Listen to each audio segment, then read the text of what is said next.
day before Thanksgiving. What do you have to be thankful for this year? Oh, I'm thankful for my family, obviously. This job, these players, this opportunity to be part of this university. So a lot to be thankful for. It's longer than a one-sentence answer, that's for sure. And just on paper, now we're in game 12, but it just seems like things are so topsy-turvy compared to where everyone thought you might be at the beginning of the year in terms of everyone thought it would be a great offense and a defense on the come, and it seems like it's kind of turned around a little bit, and the defense is really leading the day. I think every year each team, takes on its own personality, and that's the beauty of the sport, is figuring out the personality of the team, your strengths, your weaknesses, the things you need to improve upon, the things you can lean on, and this year's no different. We're fortunate. We've got a tremendous defense right now, playing good on special teams. Our offense is getting better. That's just the personality of this team that we have in 2012. And how happy are you that they've been able to adjust and really kind of rally around how the personality is developed? Well, I think it's a tribute to the coaching staff to guide the team, and then the leaders to respond, and then the young players to mature. It's been impressive to watch this team fight through the adversity and then continue to get better and build and belief grow. I'm really proud of them. I'm proud of this team. What are the parallels and differences to this end-of-year run versus 2010's end-of-year run? The 2010, our backs were really against the wall. Those were must wins. I mean, that was like really playoff scenario football for us. Not that we don't want to win every game. Obviously, we do at this point. So a little bit different that way. What is similar is that we're playing good defense like we were in 2010. We're running the football well like we were in 2010.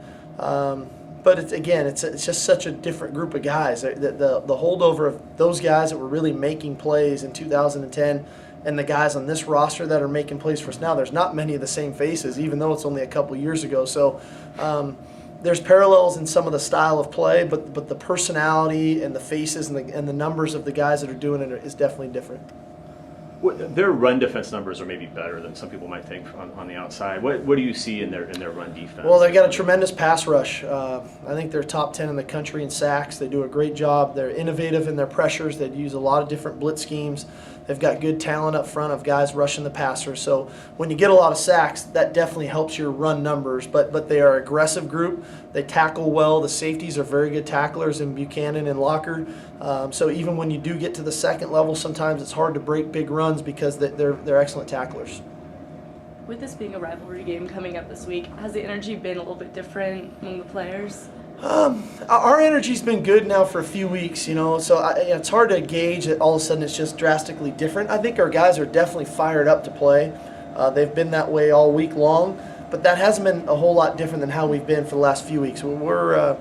This is a unique group in that they're not overly concerned about who they're going to play against. They really embrace every day, and we're starting to see more of that, I think, with Keith the last month, and I think that's spread throughout our locker room. Our younger players understand it's okay to have fun at practice and enjoy the experience of preparing to play, and it's okay to laugh when something's funny at practice, and then it's okay to get serious when you need to get serious. And I think 17 has a lot to do with that.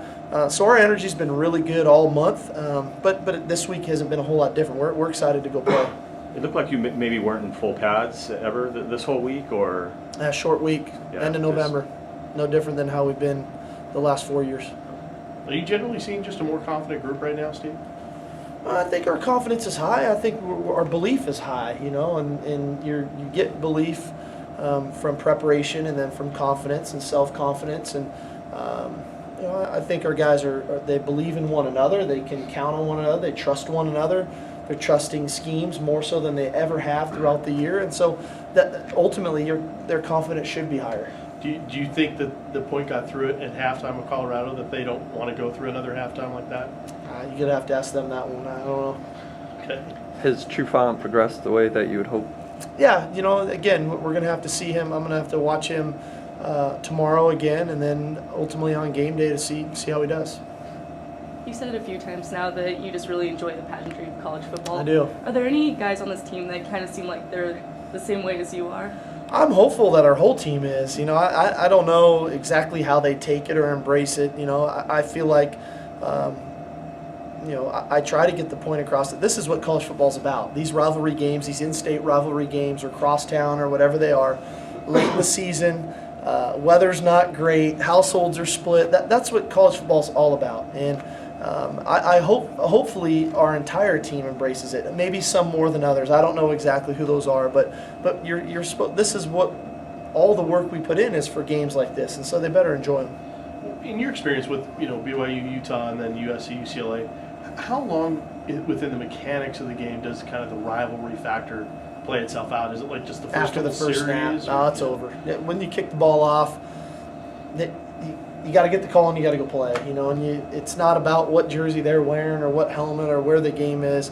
Ultimately, you have to get the call. I think the mistake you can make is when you're trying to hold on to the rivalry aspect of it all and the emotion of it, and you can get beat that snap, the next snap, the next snap, the next snap, if you're not focused on the task at hand, and that's the call and the play that you have to make on that specific play. So in that sense, you haven't really ever gotten the sense that the rivalry aspect is any more of a factor than it would be for any other game. It can be. There's games it can be if you harbor those thoughts, if you hold on to them, if you try too hard, if you hit a guy late after a play because of the emotion of it all. It's the teams that play really well in the rivalry games enjoy it all week, and then when the ball's kicked off, they play the game the way they're capable of playing it. Do you think maybe that was a part of the reason why it was a slow start against Colorado? Is that maybe the emotion overtook them, and it wasn't the want to, but it was maybe a little too amped? Or No, I don't think so. I think our guys are just playing hard. We haven't.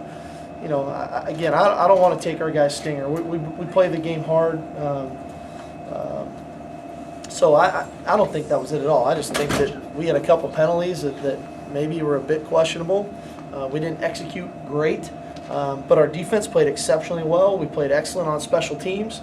And then offensively, once we started getting out of our own way, we played pretty good. It looks like maybe Toole is going to be their starter. Is there any difference at all in their offense based on? They're going to throw the ball. They're going to throw the ball. They'll probably throw it 60 times, so it wouldn't matter, again, who the quarterback is. You got to know our schemes and then how it fits versus their schemes, and you got to execute. But they're going to throw the ball. They're not all of a sudden going to line up an eye right and hand 24 power off. I say no. In the two quarterbacks, though, if there was any kind of difference in how they throw it or what they do. I don't think so. They call the same plays. They both have been streaky at times and made some really good plays for them. So it really doesn't matter to us, quite honestly. Is there, with Wilson out, is there some guys in their young receiving core that have really stood out to you? Yeah, I think the young kid, the true freshman, Gabriel Marks, is a really good football player. We knew him from high school. Excellent adjustment when the ball's in the air, good hand-eye stuff. He jumps out for sure. The Bartolone kid, for sure, definitely got a great feel in the slot and doing the stuff he does there as well. So, but they're plenty capable. They've recruited pretty well there for years at that position, obviously with Wilson and different guys, and then Coach Leach came in and recruited well to get Marks and a couple of those young true freshmen in there making their play. So they have plenty of depth at the wideout spot. Coach, you probably talked about this early in the week, but the holiday plans and the team bonding that goes on, and I know you want to travel during Christmas too. So what's the kind of deal with that? Well, it's all about the experience. I'm one for I don't know if it's nostalgia necessarily, but I'm one for the experiences of it all, and for our guys tomorrow to practice on Thanksgiving morning, clean themselves up, put their suit and ties on, go upstairs and have a Thanksgiving meal with our family, and then ultimately get on the plane and go to Pullman, and then play in a rivalry game like the Apple Cup on Friday is something for our guys to hold on to and remember. It's the experience of it all, and I want to make sure they enjoy it, because they only get to do this scenario maybe twice in their career, quite honestly, and maybe only once, and so I want to make it a good experience for them. You talked about not having control over when the game is played, but is it upsetting that maybe some of the fans can't go over because it is on Thanksgiving or day after Thanksgiving? I really try not to get myself caught up in stuff I can't control. I've got enough to worry about. I've got 105 sons down there that I want to make sure enjoy their Thanksgiving experience, whether it's with us or whether they're going home. I've got my own children to worry about, so I can't get caught up worrying about when the game's played, who's going, who's not, where it's at, what time, what channel it's on. I just ask Jeff what time the game is, and then we set our plans and we go play the game. Thanks, Coach. Great, guys. Thank you.